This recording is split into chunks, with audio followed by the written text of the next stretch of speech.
안녕하세요, 닥터필름입니다.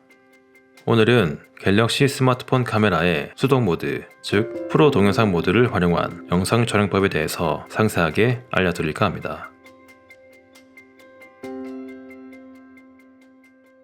갤럭시 스마트폰의 프로 동영상 모드를 실행시킨 이후 좌측 상단 두 번째에 있는 아이콘을 터치하면 동영상의 해상도와 프레임 레이트를 설정할 수 있습니다.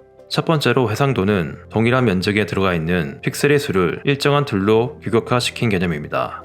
이러한 해상도가 높아지면 높아질수록 영상의 이미지가 더욱 선명해지기 때문에 고퀄리티의 영상 결과물을 만들기 위해서는 스마트폰이 지원하는 가장 높은 해상도를 선택해야 합니다. 하지만 60 등의 높은 프레임 레이트나 3배나 10배 광학줌 또는 울트라 와이드 렌즈는 최고 해상도인 8K를 선택했을 경우 사용할 수 없게 됩니다. 그리고 영상 파일의 용량이 많이 커져서 이를 저장하거나 편집하는 데 있어 불편함이 있기 때문에 결국 해상도는 영상을 촬영하는 목적과 이를 편집하는 환경에 따라 적절하게 타협해서 선택할 수밖에 없습니다.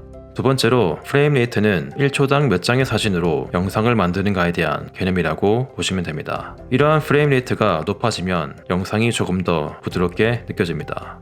스마트폰을 손에 들고 움직이면서 촬영하는 경우에 프레임 레이트를 높이면 화면의 떨림을 최소화할 수 있어 짐벌 등의 특수한 장비 없이도 안정적인 영상 결과물을 얻어낼 수 있으며 비교적 낮은 해상도에서 선택 가능한 120 프레임 레이트를 활용해서 영상을 촬영한 뒤에 편집 프로그램에서 이를 느리게 설정하면 퀄리티 높은 슬로우 모션 효과를 표현할 수 있게 됩니다.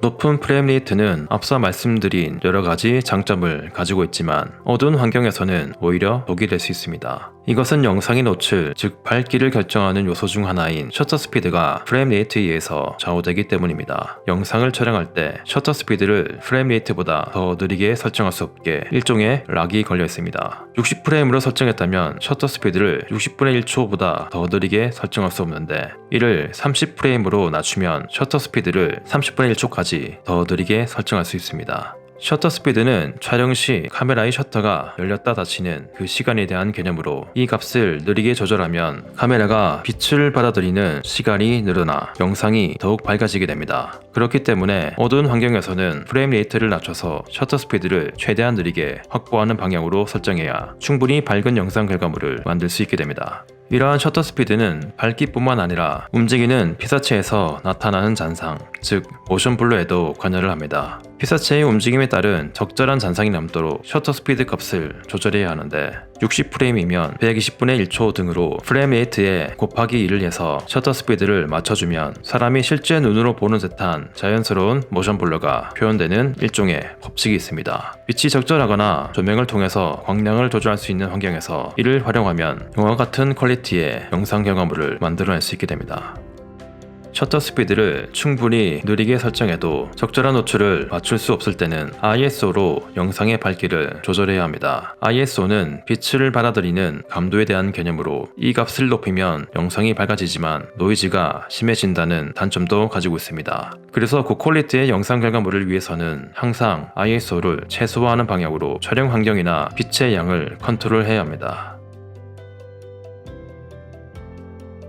셔터 스피드와 ISO로 밝기를 맞췄을 때 적절한 노출이 되었는지 그 여부를 확인하는 방법은 크게 두 가지가 있습니다. 첫 번째는 영상의 노출값에 대한 개념인 EV 항목으로 이 값이 마이너스로 낮아지면 노출이 부족한 것, 그리고 플러스로 높아지면 노출이 과해지는 것으로 쉽게 판단할 수 있습니다. 임의로 과노출이나 과소노출을 연출하는 것이 아니라면 EV 값이 0에 가까워지도록 세팅하는 것을 추천드립니다. 그리고 셔터 스피드나 ISO를 자동으로 세팅했을 경우에는 EV 값을 마이너스나 플러스로 직접 조정해서 전체적인 밝기를 손쉽게 조정할 수도 있습니다.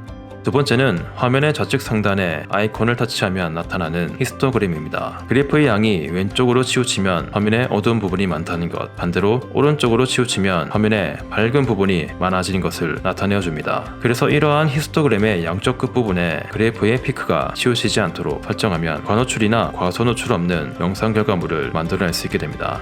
화이트 밸런스는 촬영 환경에 있는 빛의 영향을 보정해서 하얀색 피사체를 하얗게 보이게 만들어주는 설정으로 조명에 따른 초점값이 각각 정해져 있지만 특별한 경우가 아니라면 이 값을 자동으로 세팅해서 사용해도 큰 무리는 없습니다. 다만 영상을 조금 더 따뜻한 느낌으로 촬영하고 싶다면 이 값을 높이시면 되고 반대로 차가운 느낌을 표현하고 싶다면 이 값을 낮추시기 바랍니다. 그리고 이를 특정 값으로 고정하면 타임랩스 영상과 같이 장시간 촬영을 할 경우에 혹시나 발생할 수 있는 색의 흔들림을 방지할 수도 있습니다. 화면 우측에 있는 포커스라는 아이콘을 터치하면 초점을 자동 또는 수동으로 조절할 수 있습니다. 갤럭시 S23 울트라 기준 자동 초점은 중앙과 멀티로 나뉘는데 먼저 중앙의 경우 화면의 가운데에 있는 영역에 대해 집중적으로 초점을 맞춰주는 기능으로 그 외 다른 부분에 새로운 피사체가 들어와도 초점의 흔들림이 거의 없습니다. 반대로 멀티의 경우에는 중앙에 비해 비교적 넓은 영역에 대한 초점을 맞추는 기능으로 초점이 맞춰진 부분은 사각형의 점들로 표시가 되는데 중앙과 반대로 화면의 가운데 외에 다른 영역에 새로운 피사체가 들어오면 이를 인지해서 자동적으로 초점이 바뀌게 됩니다. 수동 초점을 선택하면 초점을 수동으로 조절할 수 있는 게이지가 옆에 나타나는데 초점이 맞은 곳은 녹색으로 표시가 됩니다. 초점 게이지를 높이면 멀리 있는 피사체, 반대로 이를 낮추면 가까운 곳에 있는 피사체에 대한 초점을 맞출 수 있게 되는데 이러한 수동 초점을 활용하면 가까운 곳에 있는 A 지점에서 멀리 있는 B 지점까지 초점을 부드럽게 변화시킬 수 있어서 영상의 입체감을 더할 수 있습니다. 그리고 장시간 특정 사물이나 풍경을 찍는 경우에도 초점을 해당 피사체에 고정시킬 수 있기 때문에 타임랩스 영상을 촬영할 때도 이를 활용하시면 좋습니다. 오늘은 스마트폰의 프로 동영상 모드를 활용해서 영상의 해상도와 프레임, 그리고 포커스 등을 설정하는 방법에 대해서 살펴봤습니다. 노출이나 초점을 적절하게 설정하신다면 여러분들이 가지고 있는 스마트폰으로도 영화와 같은 느낌의 고퀄리티의 영상 결과물을 만들어낼 수 있습니다. 여러분들의 일상이 스마트폰과 함께 더욱 아름다워지길 기대하며 오늘의 강의를 마치겠습니다. 감사합니다.